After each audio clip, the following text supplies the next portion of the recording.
I stood frozen while my entire army died around me. Couldn't move, couldn't look away, couldn't even close my eyes.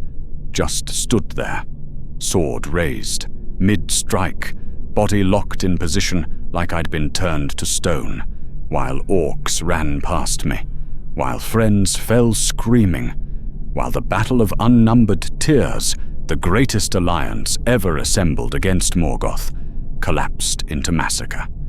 And I watched it all happen. Every moment, every death, every failure, because Glaurung the Golden had looked at me. That's all it took. One look, eye contact with the father of dragons, and my body stopped obeying. My will shattered. My mind became his playground. I'd spent 30 years fighting Morgoth's forces, survived a dozen battles, killed more orcs than I could count. Thought I knew what terror was. Thought I understood what it meant to face darkness. I was wrong. Because Glaurung didn't need fire to destroy you, didn't need claws or teeth or physical strength. He'd just look at you with those ancient, intelligent, malicious eyes. And you'd destroy yourself. This is that story. The story of the day I learned that dragons don't kill with flame. They kill with fear. The story of facing a mind so vast, so powerful, so utterly superior that your own thoughts became weapons against you. The story of the father of dragons, and why he was more terrifying than any creature that came after him. My name is Brandir. I was a soldier of Hithlum, and I stood paralyzed while the world burned. I need to go back. You need to understand what the Nirnaeth Arnoediad was, what we were trying to do, why we thought, really, genuinely believed, that we could win. Because for the first time in my life, in anyone's life who was fighting in that battle, we had hope, real hope, not the desperate, clinging kind, not the maybe we'll survive another year kind. The kind of hope that comes from seeing an army so massive, so united, so powerful, that victory seems inevitable. The Union of Medros, they called it. The Great Alliance. Every free people in Beleriand united under one banner for one purpose: march on Angband and end Morgoth once and for all. I was 32 years old when the call went out. Had been fighting since I was 15. 17 years of border skirmishes, orc raids, defending villages, holding ground, surviving. Always just surviving. But this was different. This wasn't about survival. This was about ending it. About taking the fight to Morgoth himself. About finishing what had been started centuries ago when the Noldor first came to Middle-earth. The call came to Hithlum in early spring. Messengers from Madros riding into every settlement, every village, every fortress. The message was simple. Come to the plains of Onfoglith. Bring every warrior who can hold a weapon. This is it. This is our chance. The response was immediate. Every able-bodied man in Hithlum volunteered. We weren't being drafted. We weren't being forced. We wanted this. Wanted to end the shadow that had hung over our lives for generations. My unit assembled in 3 days. 20 men. Farmers, mostly. A blacksmith. 2 hunters. A miller. People who'd spent their entire lives working the land and defending their homes against orcs that came in the night. We knew each other. Had fought together before. Bled together. Saved each other's lives more times than we could count. Keldor was the youngest. 20 years old. Son of a farmer. Big kid. Strong. Clumsy with a sword when he started, but he'd learned fast. Had a laugh that could lift spirits even after the worst days. Always optimistic. Always believing things would get better. Halvard was our veteran. 48 years old. Been fighting longer than I'd been alive. Scarred. Grizzled. Spoke little, but when he did, everyone listened. He'd seen things, survived things. If Halvard thought something was possible, it was possible.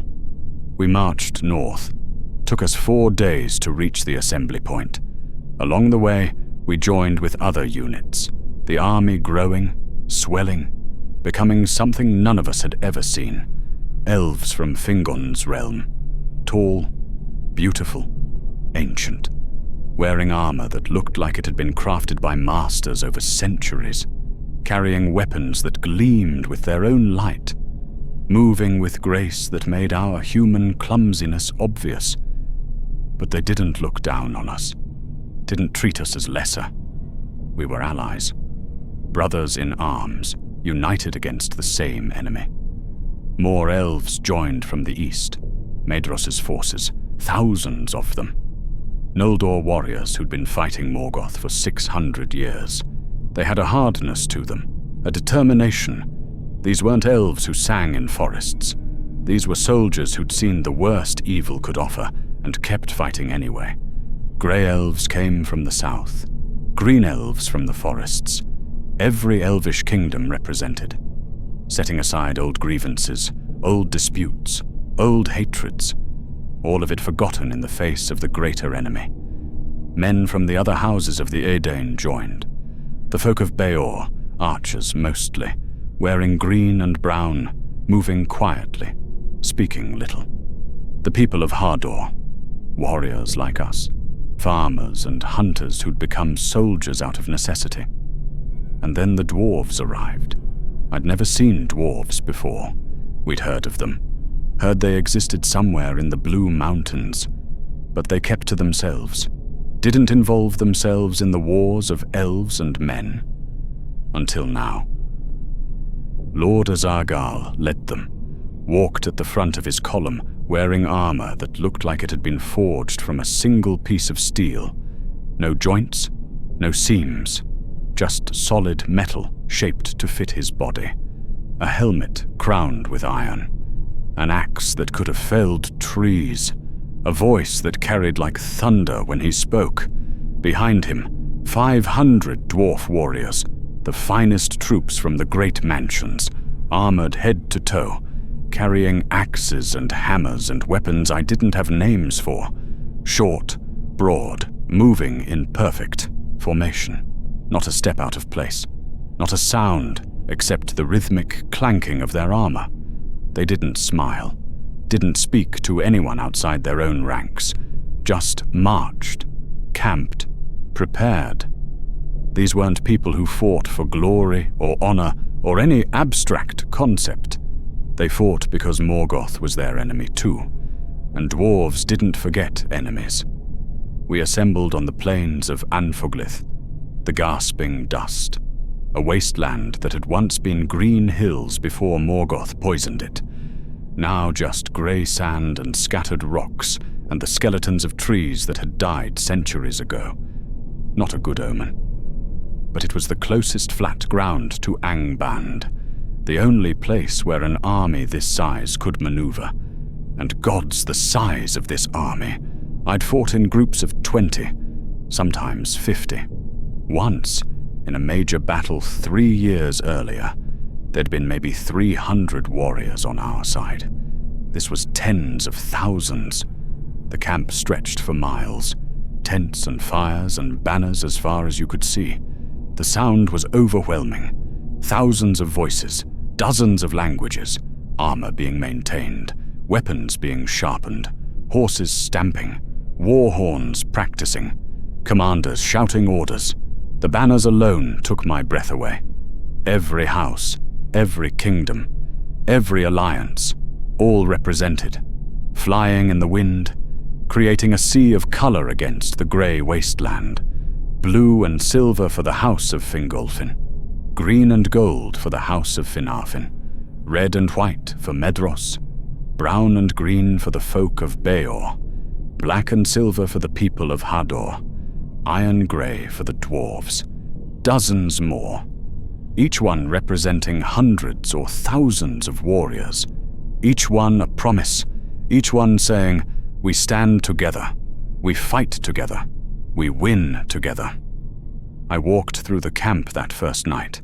Just walked, trying to take it all in, trying to believe this was real. Past groups of elves singing, beautiful harmonies that made my chest ache. Songs of home, of loss, of hope. Songs that had been passed down for millennia. Past dwarves working, always working, building fortifications, digging trenches, preparing defenses even though we'd be attacking. Methodical, thorough, never wasting a moment. Past men from other regions, swapping stories, sharing food, making friends with people they'd never met. United by purpose even if we didn't share language or cultures or history. Found my unit gathered around a fire. Halvard was sharpening his sword. Again, he'd been sharpening it for 3 days straight. Blade was already sharp enough to split hairs, but he kept at it, focused, meditative, his way of preparing. Seldor was excited, couldn't sit still, kept standing, pacing, sitting again. Did you see the elves? Did you see their armor? Did you see? We saw, Hallvard said quietly. Sit down. Conserve your energy. I can't. This is everything. This is what we've been fighting for our whole lives. This is still a battle, I said. Still dangerous. Still deadly. Don't forget that. I know. But look around. Look. How can we lose? We have everyone. Everyone. Morgoth can't stand against this. I wanted to believe him. Looking at that army, that massive, united, powerful force, it seemed impossible that we could lose. We had the numbers. We had the skill. We had the courage. We had elves who'd been fighting for centuries. We had dwarves in armor that nothing could penetrate. We had men who'd spent their entire lives learning to survive against Morgoth's forces. What could stop us? The next morning, Fingon addressed the army. High King of the Noldor, tall, even for an elf, golden-haired, wearing armor that seemed to glow in the sunlight, carrying a sword that had been forged in Valinor before the sun and moon existed, voice that carried across the entire plain without shouting. Warriors of the free peoples, his voice rang out. Tens of thousands fell silent. For 6 centuries we have fought Morgoth's darkness. For 6 centuries we have held, survived, endured. But we have not won. He paused. Let that sink in. Today, we win. We march on Angband. We take the fight to the enemy himself. We end this war. We free Beleriand. We reclaim what was stolen. Another pause. Many of us will die today. I will not lie to you. I will not promise easy victory. Morgoth is powerful. His forces are vast. His fortifications are strong. But we are stronger. We are united. Elves, men, dwarves, fighting side by side, fighting as one. This is what Morgoth fears. This is what he has tried to prevent for centuries. And today, he will learn what happens when the free people stand together. The roar that went up shook the ground. Tens of thousands of voices, every language, every people, united. For Beleriand! For Beleriand! We roared back. For the fallen! For the fallen! For victory! For victory! The sound was incredible, deafening, primal, the sound of an army that believed, that knew victory was possible, that was ready to end this once and for all. We marched north, toward Angband, toward the Iron Hells, toward destiny. It took 2 days to march from the assembly point to Angband's gates, 2 days of moving through dead land, past ruins of kingdoms that had fallen, past battlefields where thousands had died in previous wars, past evidence of 6 centuries of failure. But we weren't going to fail. We were different, stronger, better. The mood in those 2 days was strange, confident, almost joyful. People were singing, joking, making plans for what they'd do after we won, where they'd go, who they'd see, how they'd rebuild. Keldor talked about the farm he'd inherit, how he'd expand it, plant orchards, raise horses. Going to have the biggest apple harvest in Hithlum, he said, grinning, eyes bright. You'll all have to come visit. Harvest Festival every year. I'll be there, I said, meaning it, believing we'd survive, that we'd win, that there would be a Harvest Festival. Halvard was quieter, walked, marched, said nothing, but I saw the way he looked at the army, the way he counted banners, assessed formations, calculated odds. What do you think? I asked him on the second night. Honestly, he was quiet for a long time, staring into the fire. I think we have a chance, a real chance. But Morgoth, he's not a fool. He's been preparing for this. He knows we're coming, and he'll have surprises. What kind of surprises? Don't know. But there will be something. Something we're not expecting. Something that changes everything. Can we win anyway? He looked at me, those old, scarred, experienced eyes. Maybe. If we're lucky. If we're smart. If we don't break when the surprises come. We won't break. Look at this army. We can't break. He smiled slightly. Sad smile. Everyone breaks eventually, boy. Just a question of how much it takes.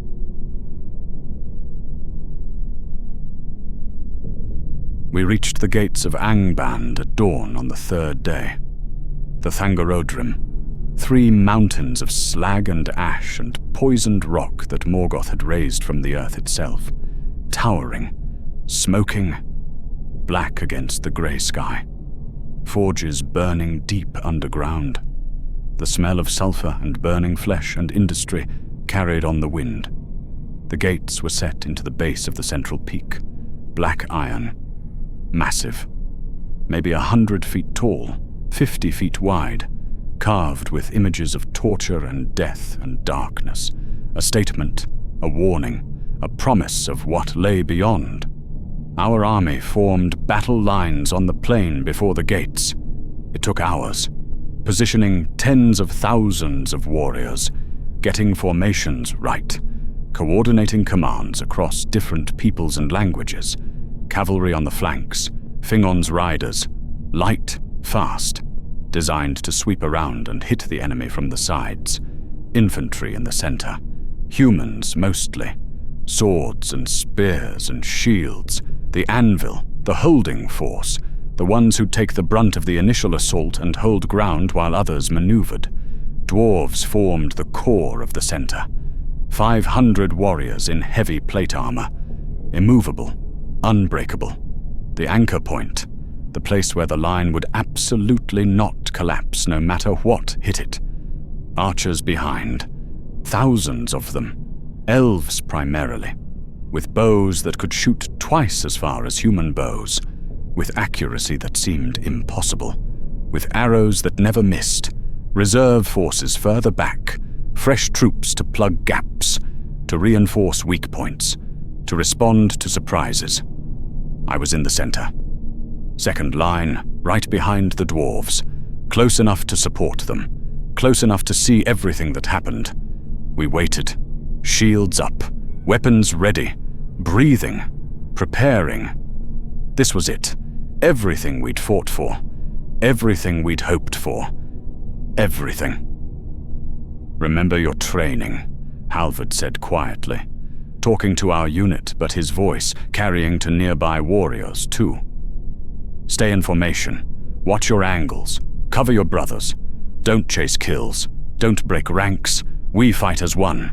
We survive as one. We win as one, Keldor added, grinning, excited despite the danger, or maybe because of it.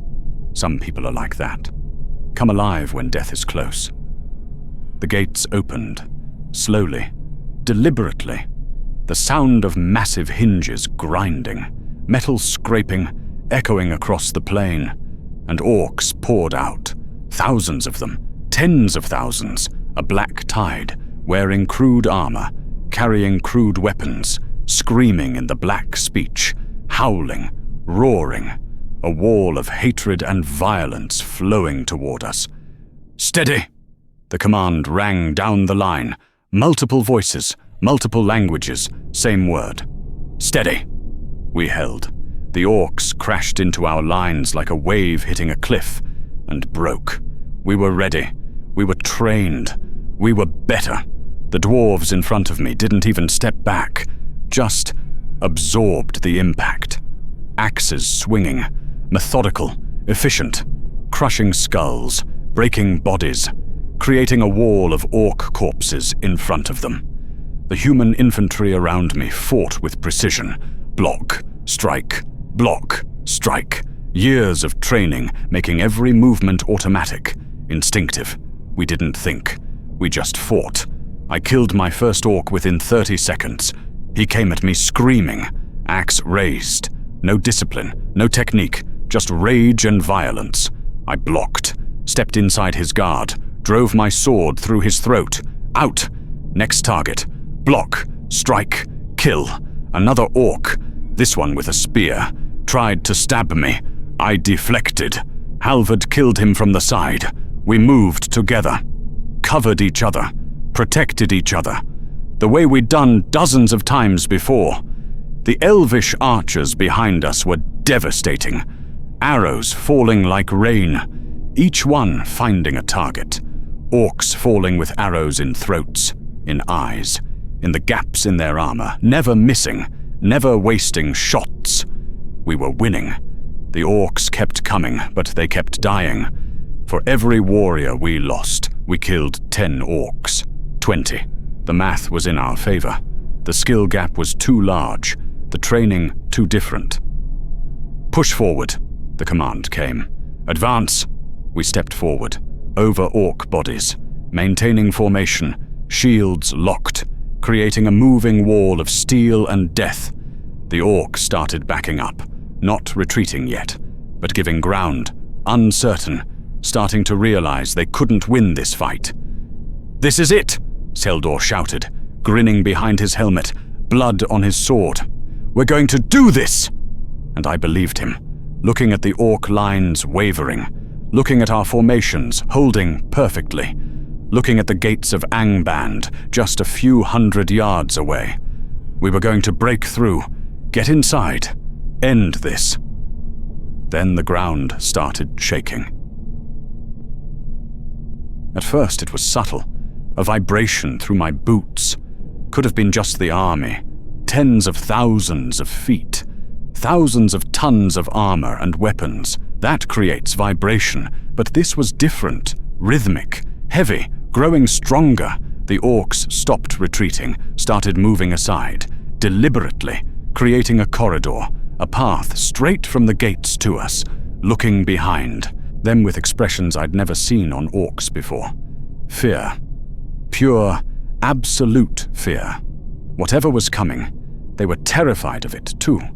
The gates opened wider, much wider, the full span, 100 feet across. "What is that?" someone asked, voice tight, scared. "I don't know," Halvard said, "but get ready, whatever it is." The shaking increased, stronger, closer, like massive footsteps, like something huge was approaching.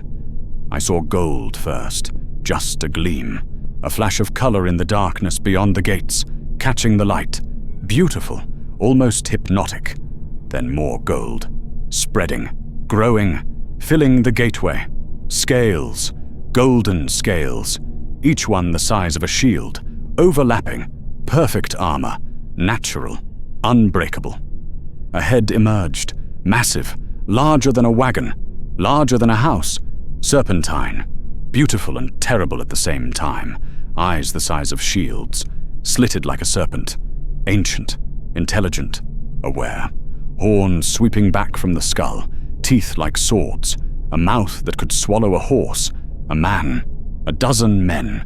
The head kept rising, a neck following, thick as a tower, armored in those same golden scales, muscles rippling beneath, Then the body. Oh gods, the body. It kept coming. And coming and coming. No wings. This was before dragons learned to fly. Just body. Pure, massive, unstoppable body. Serpentine, coiling, sliding out of the gates like a river of gold and death. Thick as a building. Long as... I don't know. Couldn't see the end. Just kept emerging. Coil after coil. Hundreds of feet. Thousands of pounds. Maybe tons. More weight than seemed possible. More size than should exist. Glaurung the Golden, the father of dragons. Morgoth's first great dragon. The template, the original. The one all others would be measured against. He emerged fully from the gates, coiled on the plain in front of Angband, taking up space, dominating the field, making our army, our massive army, look small by comparison. His head rose, towering above everything, looking down at us, at the army that had come to destroy his master. And he smiled. I didn't know dragons could smile, but he did. Lips pulling back, revealing teeth, an expression that was unmistakably amusement, anticipation, joy. He was happy we were here. Like this was going to be fun. Our lines wavered, just slightly, just for a moment. But I felt it. The confidence draining, the hope cracking, the fear starting. Because we'd all heard stories of dragons. But stories don't prepare you, don't capture the reality, the presence, the sheer overwhelming wrongness of something that size existing, moving, thinking. Archers, Fingon's voice, still strong, still commanding, still trying to rally us. Loose! Thousands of arrows flew, elvish arrows, crafted by masters, flighted perfectly, flying true. They hit Glaurung like rain on stone. Just bounced off, clattered against those golden scales. Did nothing. Didn't even scratch the surface. Didn't even make him notice. He started moving forward. That massive body sliding, serpentine motion, smooth, graceful despite the size, each movement deliberate, practiced, perfect, faster than something the large should move, much faster. Cavalry, Fingon again. Charge! Horsemen charged from the flanks, hundreds of them. Lances lowered, moving at full gallop, hooves thundering, the ground shaking from their charge almost as much as from Glaurung's movement. They hit his flanks, lances striking, steel points driving toward those golden scales. The lances shattered, just broke, splintered, exploded against armor that was harder than any metal we could forge.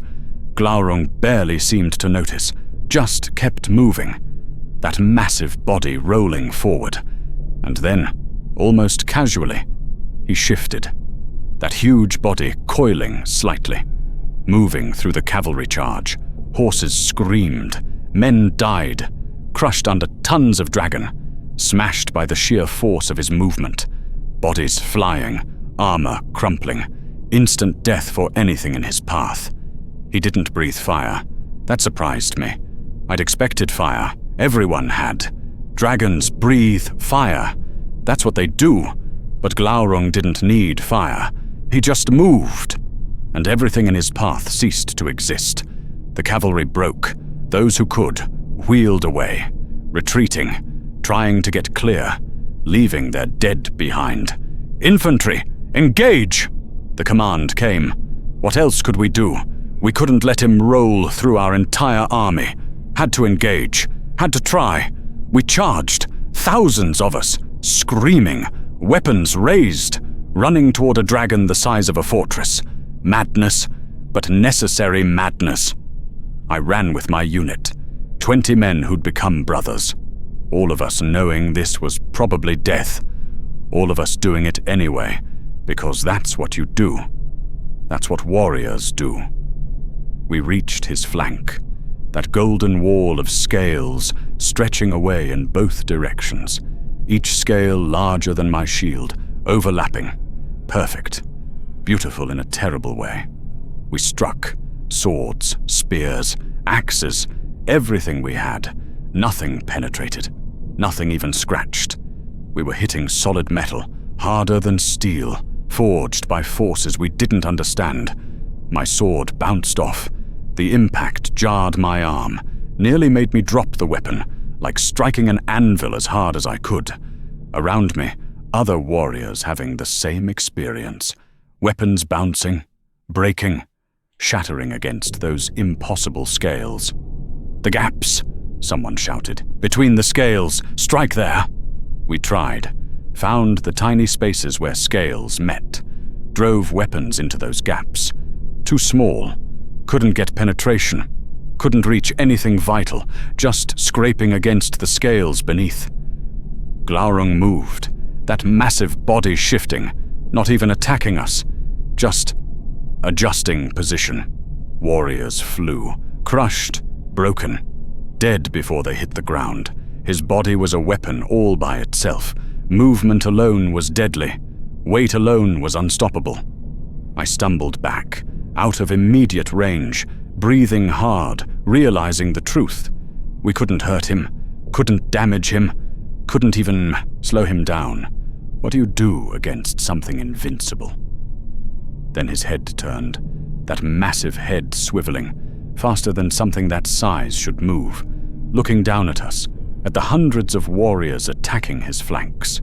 His eyes focused, golden eyes, slitted pupils, ancient beyond measure, and he looked directly at me.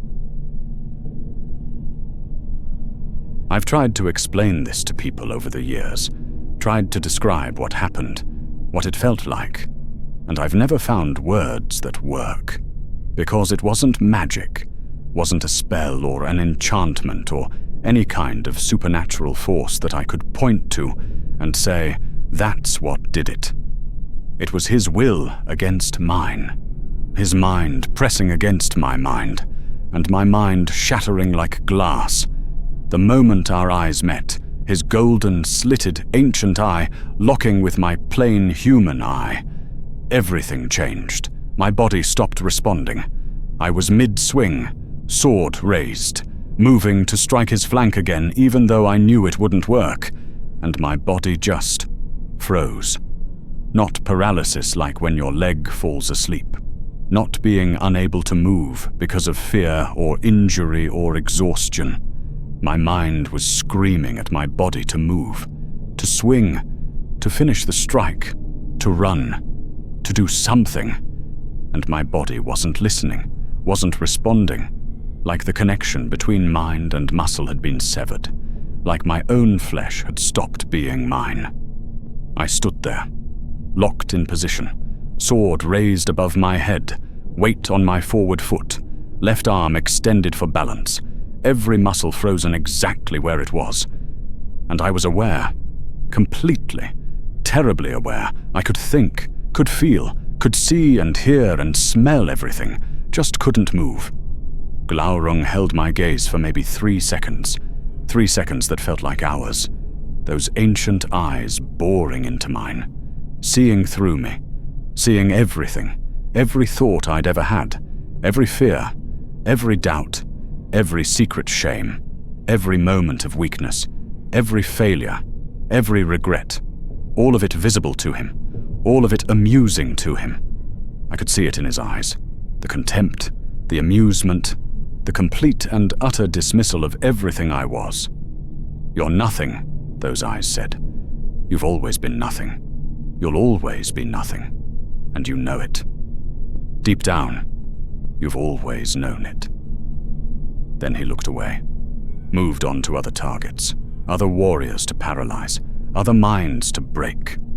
But I couldn't move, even after he looked away, even after his attention shifted. Whatever he'd done to me, it lasted. I stood there, frozen, while the battle raged around me, while the world ended, while everything I'd hoped for collapsed, and my own thoughts became weapons against me. It started slowly, subtle, just small doubts creeping in, small voices in the back of my mind that I'd always been able to ignore before. "You're not good enough. Never have been. Tried to push it away. Ignore it. Focus on the battle. On helping. On something. But I couldn't move, and the thoughts kept coming. Look at you. Standing here, useless while people die. Watched Halvard fighting 3 orcs at once, holding them off, killing one, then another. Then an orc he didn't see. Coming from the side, axe raised. No! Move! Move! Warn him! Help him! Do something! My body didn't respond, just stood there, watching. The axe took Halvard in the side, below his ribs, deep, fatal. He fell, still fighting, still trying, killed the 3rd orc even as he went down, died with his sword in his enemy's chest. And I watched. Couldn't help, couldn't move, couldn't even scream. What kind of warrior are you? What kind of friend are you? He's dying and you're just standing there. The thoughts were getting louder, harsher, more aggressive. Not just doubts anymore. Accusations. More warriors fell around me. Men I knew. Men I'd fought beside for years. Couldn't help any of them. Couldn't do anything but watch and listen to my own mind tear itself apart. You're worthless. You've always been worthless. This is just proof. Time stopped making sense. Maybe I'd been standing there for minutes. Maybe hours. Couldn't tell. The sun was moving, but I couldn't track it. Couldn't focus on anything except the thoughts that wouldn't stop. Every mistake I'd ever made played on loop, amplified, made current, made relevant. Remember that battle 3 years ago? The one where you hesitated? Where your hesitation got someone killed? I did remember. Had tried to forget. Had buried it. Had told myself it wasn't my fault. That I'd done my best. That war has casualties and you can't save everyone. But standing there, paralyzed, helpless, watching, the doubt came roaring back. It was your fault. You hesitated. You were scared. And someone died because you weren't good enough. And it was true. Part of me had always known it was true. Had always carried that guilt. That knowledge that I'd failed. Glaurung had found it. Pulled it out. Made me face it without any defenses. Without any ability to rationalize or cope or move on. Just standing there. With the guilt. With the truth. With the knowledge of my own inadequacy. More memories surfaced. More failures. More moments of weakness. Every time I'd run when I should have stood. Every time I'd abandoned a position because it was too dangerous. Every time I'd chosen my own survival over helping someone else. All of it true. All of it real. All of it things I'd done and then tried to forget. And now, standing paralyzed with nothing to distract me, I had to face all of it. Had to acknowledge all of it.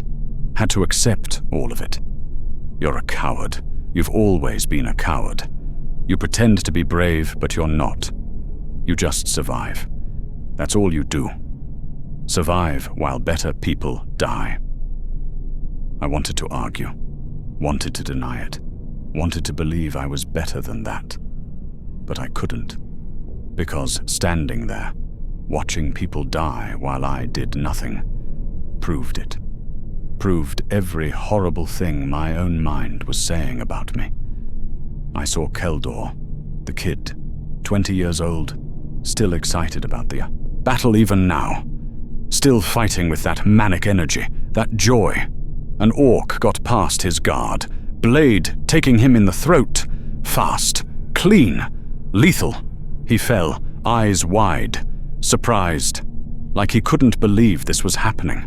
Like he'd been so sure he'd survive, so sure he'd get back to his farm, his orchards, his harvest festival, dead before he hit the ground. And I watched, stood 10 feet away, could have helped, could have warned him, could have done something, but I was frozen, useless, worthless. He died because you weren't good enough, Because you let Glaurung paralyze you. Because you're weak. The thoughts were screaming now. Overwhelming. Taking over. Becoming the only thing I could hear. You've never been strong enough. Never been good enough. Everyone you've ever fought beside knew it. They just didn't say it. They were just too polite. Too kind. Too willing to pretend you were a real warrior instead of a coward pretending. And maybe it was true. Maybe I'd always been pretending. Maybe everyone had known. Maybe they'd just been too kind to say it. Standing there, frozen, helpless, watching everyone die. It felt true. Felt like something I'd always known deep down but had been too cowardly to admit. I tried to close my eyes. Couldn't. They were locked open. Forced to watch. Forced to see everything. Other warriors were standing near me. Dozens of them. Hundreds. All frozen. All paralyzed. All watching. All with the same expression on their faces. Horror. Guilt. Shame. Self-loathing. All of us trapped in our own minds. All of us being torn apart by our own thoughts. All of us breaking under the weight of truths we'd spent our lives avoiding. That's what Glaurung did. That's his gift, his talent, his mastery. He didn't attack your body. He attacked your mind, found the cracks, the doubts, the fears, the guilt, the shame, and then he pried them open, made you face them, made you drown in them, made your own thoughts destroy you more completely than fire or claws ever could. Because your body can only die once, but your mind can die over and over and over, with every thought, every memory, every moment of self-awareness turned into a weapon. I don't know how long I stood there. Time had stopped meaning anything. Could have been minutes, could have been hours, could have been days. The sun moved, shadows shifted, the battle raged, and I stood, frozen, watching, breaking. I saw Azagul make his charge, the dwarf lord, leader of his people, wearing that perfect armor, carrying that massive axe. He'd been fighting on another part of the field, hadn't been paralyzed yet, still moving, still leading, still fighting. He rallied his dwarves, reformed them, organized a charge, straight at Glaurung's flank. They hit hard, 500 dwarven warriors in perfect formation, axes swinging, hammers striking, attacking with precision and discipline that even the elves respected. Glaurung turned towards them, annoyed, like they were insects buzzing around his head, irritating but not threatening. He moved, that massive body shifting, trying to crush them, trying to roll over them like he'd done to the cavalry. But dwarves are heavy, built like stone, rooted like mountains. They didn't fly, didn't break formation, just absorbed the impact, held their ground, kept fighting. Azagul led from the front. Always did. That was his way. Never asked his warriors to do anything he wouldn't do himself. He got inside Glaurung's guard, ducked beneath that massive head, rolled under the neck, found a gap between scales, just a small one, maybe 6 inches wide, where the neck armor met the chest armor, a weak point, a vulnerability, and drove his dagger up, both hands on the hilt, all his strength, all his weight, pushing. The blade went in, punched through scales that were softer there, through skin, through muscle, into something vital. Glaurung screamed. First real sound he'd made. Not a roar, not a growl, a scream, high-pitched, agonized, surprised, pain, real pain. Maybe the first pain he'd felt in decades, centuries. He reared up, that massive body rising, lifting, Azagul hanging from the dagger embedded in his chest, still holding on, still driving it deeper, twisting, making the wound worse. The dwarves roared, triumphant, victorious. Their lord had hurt the dragon, had proven he could bleed. Glaurung thrashed, that massive body writhing, in pain, in rage, in humiliation that something so small could wound him. Azargal fell, lost his grip, dropped 20 feet, hit the ground hard, armor clanking, dazed but alive, already trying to stand, already reaching for another weapon, already preparing to attack again. Glaurung looked down at him, that massive head lowering, those golden eyes focusing, and Azargal froze, mid-stand, one knee on the ground, hand reaching for his axe, just stopped. I could see his expression even from where I stood, could see the moment his mind broke, the moment Glaurung's will crushed his, the moment he stopped being a warrior and became a victim. Glaurung reached down. Delicate movement, one massive claw extending, claws longer than swords, sharp enough to cut stone. He picked Azargal up, carefully, almost gently, lifted him, held him at eye level. The dragon's mouth moved, saying something I couldn't hear, but I saw Azargal's face, saw horror spreading, saw understanding, saw something break in him that went deeper than body or mind. Then Glaurung's claw closed, slowly, deliberately, crushing. Armor crumpled, broke. That perfect dwarven plate that nothing could penetrate, compressed, destroyed, reduced to scrap. Azargal screamed, one short sound, then nothing. The dragon dropped the body, contemptuously, like discarded trash. The dwarves broke, not all at once, not immediately. But I saw it happen, saw the moment they stopped being an army and became individuals. Individuals who'd just watched their lord, their hero, get crushed like an insect. They retreated, organized at first, disciplined, but faster than they should, more urgently. Getting away from Glaurung, getting away from the dragon who could do that. Glaurung let them go, didn't pursue, didn't need to. He'd broken them. That was enough. That was better than killing them. Broken warriors tell stories, spread fear, make others less likely to resist. Dead warriors are just dead. But broken warriors do your work for you. He turned back to the main battle, to the thousands of warriors still fighting, still resisting, still hoping, and started breaking them one by one.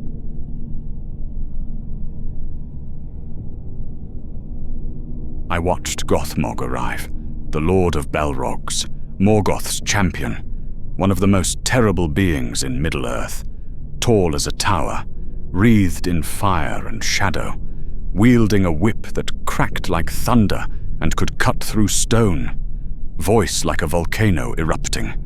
He came from the gates, leading more Balrogs, a dozen of them, demons of flame and darkness, each one capable of killing dozens of warriors without effort. They spread through our army like burning knives through cloth, destroying formations, killing hundreds, making resistance impossible. But Gothmog, he went straight for Fingon, the High King, the leader, the symbol of hope, the one who'd united everyone, whose death would break us completely. I couldn't see the whole fight, just glimpses through the chaos, through the smoke and blood and bodies. Fingon fighting, magnificent, skilled beyond measure, holding his ground against a Balrog lord, somehow surviving, somehow matching him, blow for blow. Then Glaurung joined, moving toward Fingon, approaching from the other side, trapping him between dragon and demon, two of Morgoth's greatest weapons, working together, coordinated, deliberate. Fingon fought both, for minutes that felt like hours, dodging Gothmog's whip, avoiding Glaurung's attacks, still fighting even when he had to know he couldn't win. Gothmog's whip finally caught him, wrapped around his leg, pulled him off balance, just for a second, just long enough. Glaurung moved in, that massive head striking, faster than anything that size should move. I didn't see Fingon die. The dragon's body blocked my view, but I heard it. The crack, the final sound, the silence after, and I heard the reaction, the cry that went up from the elvish forces, horror, grief, denial. Their king was dead, the High King of the Noldor, the leader who'd seemed invincible, dead. The army started breaking, not immediately, not all at once, but the collapse began. Lines wavering, warriors looking around, realizing the situation, starting to think about retreat instead of victory. We'd lost not just the battle, everything, the alliance, the hope, the dream of ending Morgoth's reign. All gone. Because of a dragon and a Balrog. Because of Morgoth's power. Because we'd never had a chance. The orcs sensed it. Started pushing harder. Started pursuing. Turning our organized retreat into a rout. Into a massacre. I stood there. Still frozen. Still paralyzed. Watching it all collapse. Watching the dream die. Watching thousands flee. Watching thousands more die trying to flee. And listening to my own thoughts. Still tearing me apart. Still showing me every way this was my fault. Every way I'd failed. Every reason I deserved to stand here, helpless, while the world burned. You could have stopped this. If you'd been better, stronger, braver. If you'd been a real warrior instead of a coward pretending. And maybe it was true.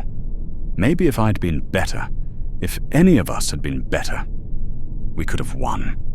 Could have made a difference. But we weren't.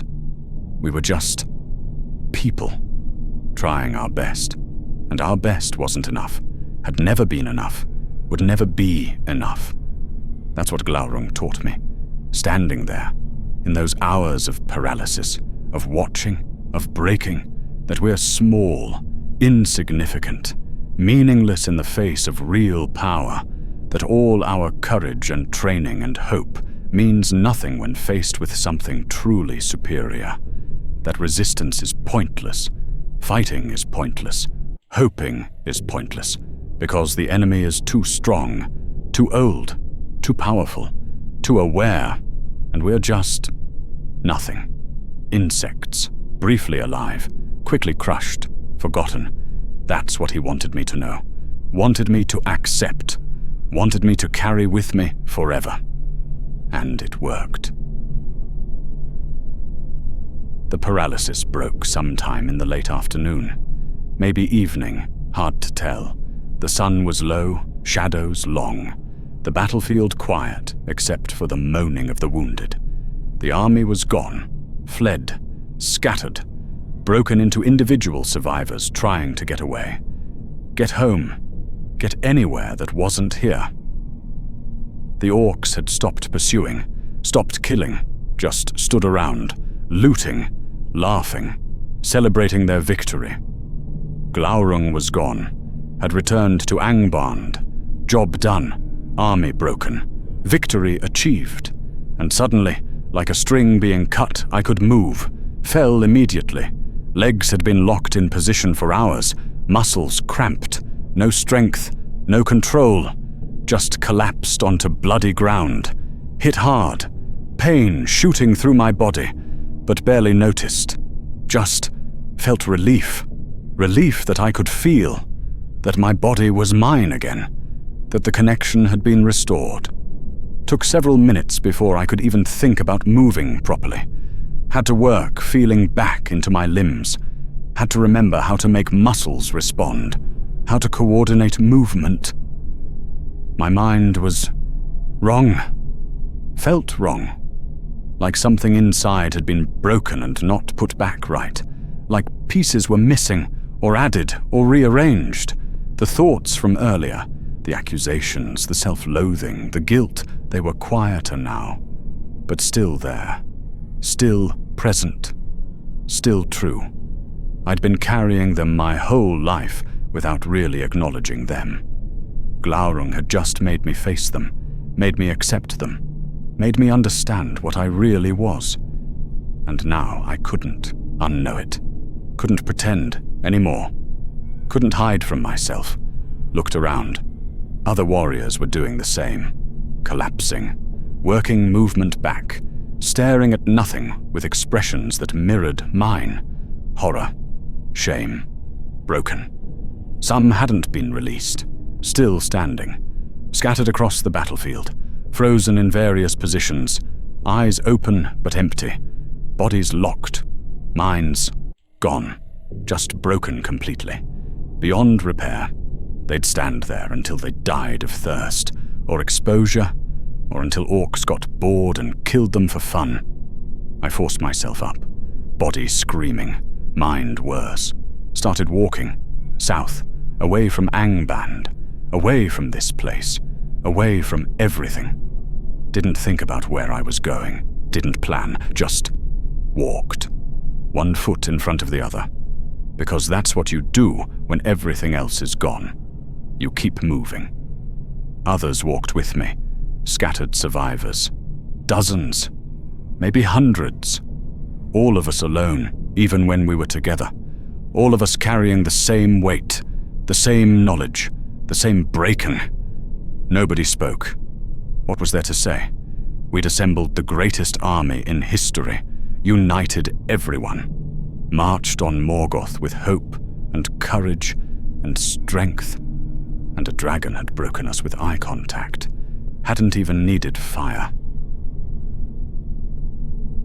The journey back took weeks, not because of distance, because we were broken, moving slowly, stopping frequently, many just giving up, sitting down, waiting to die. I made it to Hithlum eventually. Don't really remember how, just remember walking, days blurring together, nights worse than days, dreams full of golden eyes and thoughts that wouldn't stop. The settlements were already mourning. News had spread faster than survivors could travel. Messengers had ridden ahead, told people what happened. The battle of unnumbered tears, the greatest defeat in the history of our war against Morgoth. They asked me what happened, what went wrong, how we lost with such a massive army. I tried to explain, couldn't find words. How do you describe psychological warfare to people who've never experienced it? How do you explain having your mind broken by eye contact? There was a dragon, I said. He looked at us. After that, we couldn't fight. They didn't understand. Thought I was being dramatic. Thought I was traumatized and exaggerating. Thought I couldn't face admitting we'd been outfought. Dragons breathe fire, they said. Everyone knows that. We've fought dragons before. You shoot them. You avoid the fire. He didn't use fire, I interrupted. Didn't need to. He just looked at us, and we stopped. Couldn't move, couldn't think, couldn't do anything except watch. That doesn't make sense. I know, but it's what happened. They looked at me, at my expression, at the emptiness in my eyes, and stopped asking questions. I stayed in Hithlum for a few months, tried to recover, tried to heal, tried to be normal again. Couldn't do it. Every time I closed my eyes, I saw Glaurung, saw those golden eyes, heard my own thoughts tearing me apart, felt the paralysis, the helplessness, the breaking. Other survivors were dealing with it the same way. Some drank, some didn't sleep, some just stopped. Stopped caring, stopped trying, stopped living even though their bodies kept going. We'd all been broken, all been shown something we couldn't forget, all been taught that resistance was pointless, that we were nothing, that everything we'd believed about ourselves was illusion. And we couldn't unknow it, couldn't go back to who we'd been before. That version of us was dead, killed by a dragon who didn't need fire. I need to tell you what happened after. Because Glaurung's story didn't end at the Nirneth Arnoediad, that was just the beginning of his reign of terror. He ruled Beleriand for decades after that battle, claimed the kingdom of Nargothrond as his own after destroying it, sat on a hoard of stolen treasure, made elves and men serve him out of pure fear, and he perfected his craft, got better at breaking minds, at manipulation, at destroying people psychologically. There was a man named Turin Turambar, son of Hurin. That warrior Glaurung had paralyzed at the battle just like he'd done to me. The warrior Morgoth had chained to a chair in Angband and forced to watch his family's doom unfold. Unable to help, unable to warn, just watching, forever. Turin became the greatest warrior of his age, fought Morgoth's forces for years, led armies, won battles, became a legend. Everything his father had been and more. Glaurung destroyed him, not with fire, not with claws, not with physical violence, with words, with mind games, with psychological manipulation perfected over decades. Glaurung made Turin kill his best friend Beleg, twisted his perception, made him think Beleg was an orc, made him strike without thinking, made him realize what he'd done only after it was too late, made him carry that guilt, that knowledge, that horror. Glaurung made Turin abandon Findwilas, the woman who loved him, convinced him she didn't need him, that his destiny lay elsewhere, that saving her would be pointless. So Turin left, and Findwilas died, killed by orcs, calling his name, begging for help that never came. Glaurung made Turin marry his own sister Ninor.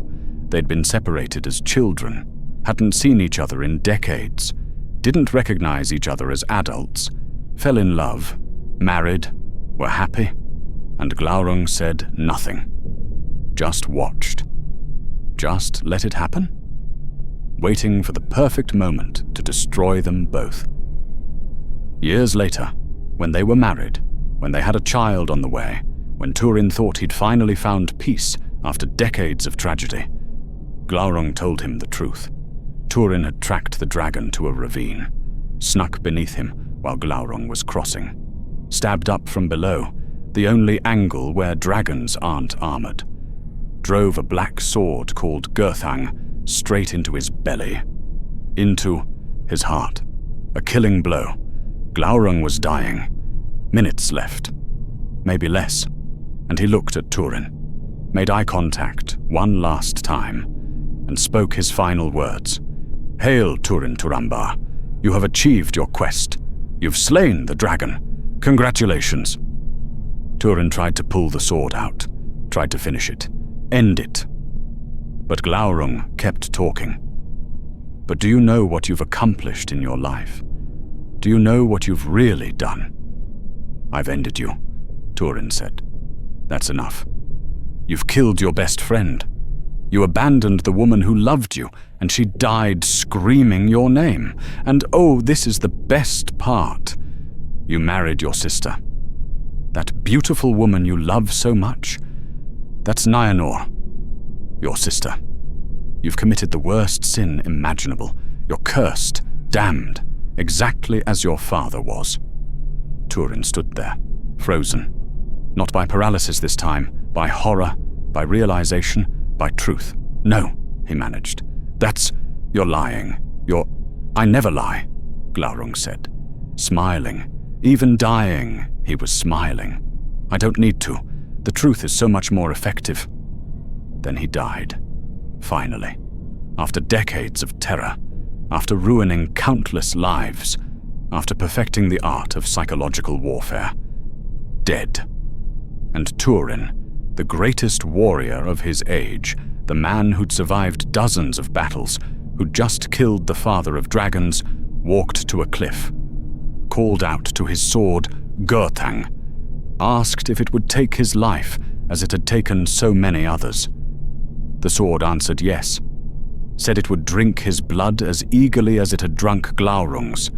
Turin threw himself on the blade, died instantly, ended his own life because living with what Glaurung had told him, living with that knowledge, that guilt, that horror was impossible. Nienna learned the truth shortly after. That she'd married her brother. That she was carrying her brother's child. That everything Glaurung had said was true. She threw herself into a river, drowned, chose death over living with that knowledge. 2 more victims, 2 more lives destroyed, not by fire, not by claws, by words, by truth used as a weapon, by psychological manipulation so perfect that dying seemed preferable to living. That was Glaurung's final victory, his last proof that fire wasn't necessary, that physical strength wasn't the point, that the greatest weapon was the mind, and the greatest victory was making your enemies destroy themselves. Even in death, especially in death, he won. I'm old now, ancient beyond measure. The Nirnaeth Arnoediad happened over 6,000 years ago by the reckoning of mortal men.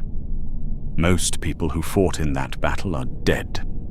The ones who survived either sailed west or faded into obscurity or died in later wars. I sailed eventually, after decades of carrying the weight, after years of nightmares, after watching Morgoth win again and again, until finally the Valar themselves intervened and dragged him into the void. Found peace in Valinor. Spent centuries healing, learning to live with what had happened, learning to accept what I'd learned about myself. But I've never forgotten Glaurung, never stopped thinking about him, about what he represented, about what he taught me. People ask me sometimes, younger elves who never fought in the wars, who never faced real darkness, who grew up in paradise and can't imagine true horror. They ask me what the dragons were like. I tell them about Ankalagon the Black, about how he was so massive that when Erendil killed him and his body fell from the sky, he broke Thangorodrim, the mountains Morgoth had raised, shattered them, changed geography, his corpse creating valleys. That's how big he was. I tell them about Smaug, about how he destroyed the kingdom of Erebor in a single night, how he sat on a mountain of gold for 200 years, how he could smell a single missing coin, how his hide was armored so well that only one spot, just one spot on his entire body, was vulnerable. I tell them about all the dragons, all the terror, all the destruction, all the fire and death and darkness. And then I tell them about Glaurung, and I explain that he was the most terrifying. Not because he was the biggest, Ankalagon was larger. Not because he burned the hottest. Later dragons had better fire. Not because he destroyed the most. Others killed more people. But because he didn't need fire to destroy you. He'd just look at you, make eye contact, and your own mind would become the weapon. Your own thoughts would tear you apart. Your own fears and doubts and failures would consume you more completely than any flame ever could. He understood something fundamental about fear, about power, about warfare, something that no dragon after him, not even Smaug, not even Ankalagon, ever fully grasped. The mind breaks easier than the body. Psychological warfare is more effective than physical violence. Making someone destroy themselves is more satisfying and more permanent than destroying them yourself. That's why he was the father of dragons. Not because he was first, though he was first. Not because he was strongest, though he was incredibly strong. Not because he was most successful, though he destroyed kingdoms and killed heroes, but because he understood what true power was, what true terror looked like, what true victory meant. Fire you can dodge, claws you can block, physical attacks you can defend against with armor and skill and courage and luck. But your own mind turned against you, your own thoughts weaponized, your own will crushed by something so vast, so ancient, so utterly superior that resistance becomes literally impossible. There's no defense against that. No armor protects you. No training prepares you. No courage helps you. No weapon can fight it. You just stand there and watch yourself break and understand, really, truly, completely understand, that you are nothing, that you've always been nothing, that everything you thought you were was illusion, pretending, self-deception. That's what Glaurung did. That's his legacy. That's why even now, 6,000 years later, living in paradise, surrounded by peace and beauty and safety, I still sometimes wake up frozen, still sometimes feel his eye on me, still sometimes hear my own thoughts tearing me apart. Because he didn't kill me. He didn't need to kill me.